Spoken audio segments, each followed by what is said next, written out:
Hello guys, welcome back. I am Saddamo de Beers. 3D printing, also known as additive manufacturing, has transformed the world of manufacturing, enabling us to create objects that were once impossible to produce. But where did it all begin? The roots of 3D printing can be traced back to the 1980s, when a Japanese researcher named Hideo Kodama developed a method for printing three-dimensional models using photopolymers. However, it was a French inventor named Alain Lemaitre who would lay the foundation for modern 3D printing with his invention of stereolithography. Today, there are many different types of 3D printing technologies, including fused deposition modeling, stereolithography, selective laser sintering, and many others. These technologies enable us to create objects using a wide range of materials, including plastics, metals, ceramics, and even biological materials.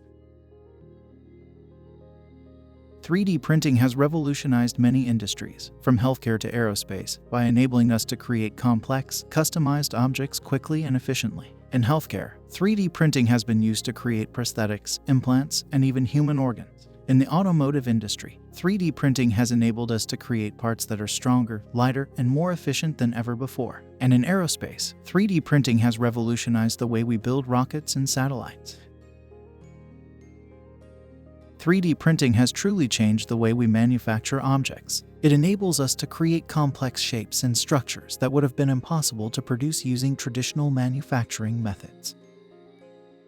But perhaps the most exciting thing about 3D printing is its potential for the future. As the technology continues to advance, we will be able to create even more complex objects using a wider range of materials. Who knows what the future holds?